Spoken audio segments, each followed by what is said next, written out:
here's this largest value one that I've used before, and away we go. We have largest so far. We check to see if the one we're looking at is better, and if it is, we keep it, and then away we go, and we find that the largest is 17. What would you have to change in this code to make this search for the smallest of all the values? Like point where in the screen? What would you have to change to make this look for the smallest in a list of values? What is the nature of what's making this about being largest? What would you have to change? Okay. Pause if you like. So here is some things that you might do to make it work about smallest. So hey, one thing we would do, let's change the name of the variable. We had a variable named largest so far, and now we'll change it to be called smallest so far. Changing the variable name doesn't change the program at all. But it makes the program easier to read if the program works. So it's like smallest so far. Okay, but that didn't make it about being small. The thing that made it about being small is change this greater than to a less than. Because we're kind of thinking when we're doing largest so far, if the number we're looking at is bigger than the largest so far, we keep it. If the number we're looking at in the smallest is smaller than the smallest so far, then we want to keep it. So this is like keep. This line here is the keeping line, and this is the win line, win to keep. We'll keep it if it's smaller. Okay? So that's the key. So I name it smallest so far, whoop-de-doo. That's good, but the real thing that had this being about largeness and smallness was whether this less than and greater than, and this was the repeated code that got rechecked over and over again. So, but this still has a bug in it. So let's run this visually. Okay, so now we've got a variable called smallest so far. We are going to check to see if a series of numbers that I'm about to show you are smaller than the smallest so far. So the first number is 9. Is that smaller than -1? No, it's not. -1 is smaller. The second number is 41. Is that smaller than -1? No, it is not. The next number is 12. Is that smaller than -1? No.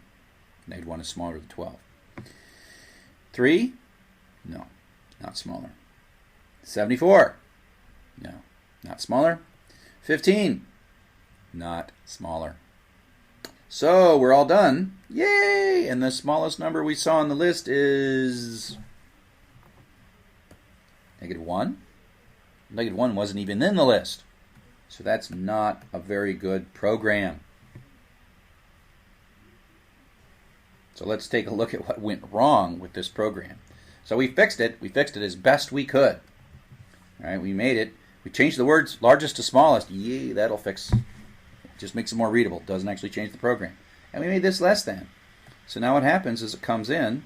If 3 is less than -1, smallest so far, of course, is -1.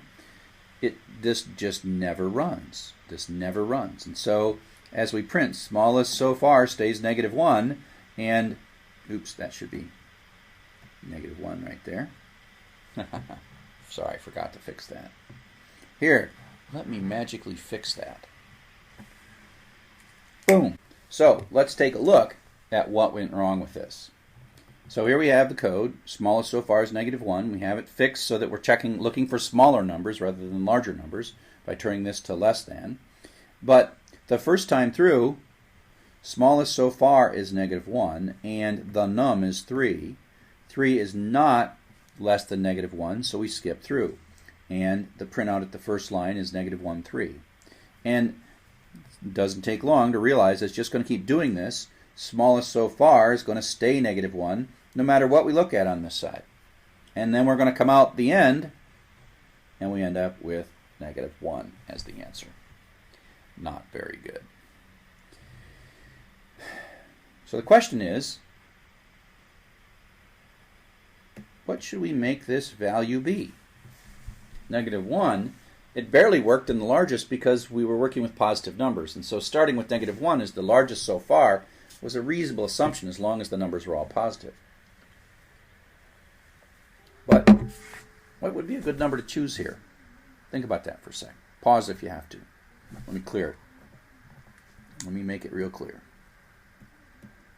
What's the right thing to put here? Okay. So, what? 1,000,000? That might work. Or 1,000,000 might work. But what if this number, was, what if all these numbers were larger than 1,000,000? Okay, then that wouldn't work. So the problem is there's no real good value unless you could make this be somehow infinity. Okay, you could make this be infinity.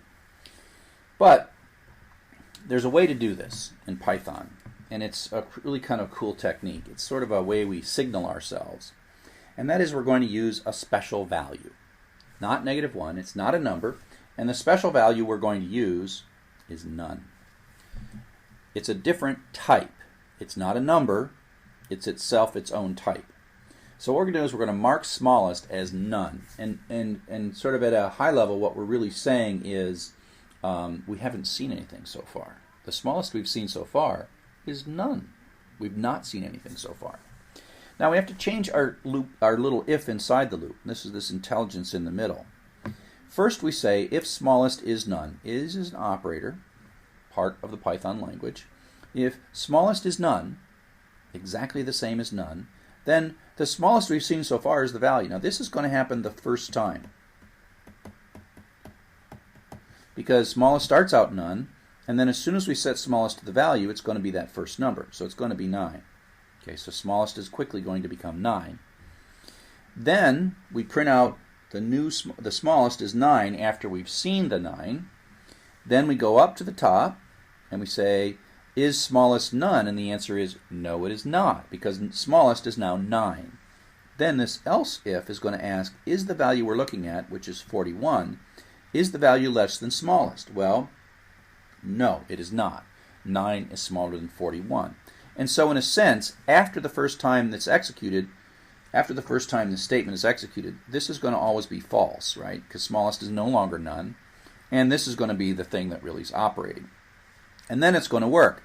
And when we, smallest will become 9. The smallest so far is 9, but then we see the 3 finally, and the value, the 3 is less than 9, and so then we take 3 and we stick it into smallest, and we end up with this, and then the loop runs some more times, and when we're all done, we have 3.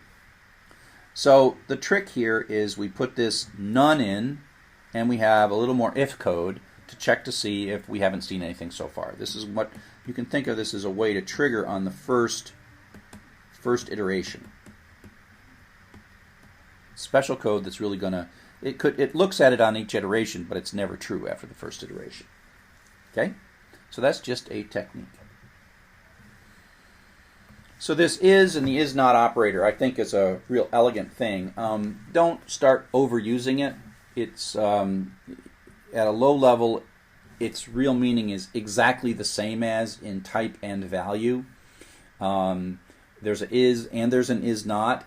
But don't say if. Don't do things like saying if I equal. Oops.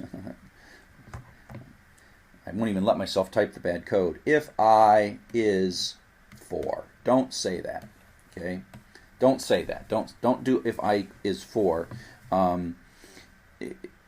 It may work in certain situations. It's really best used in very limited situations where you're checking for some of these special values like none and false. Okay.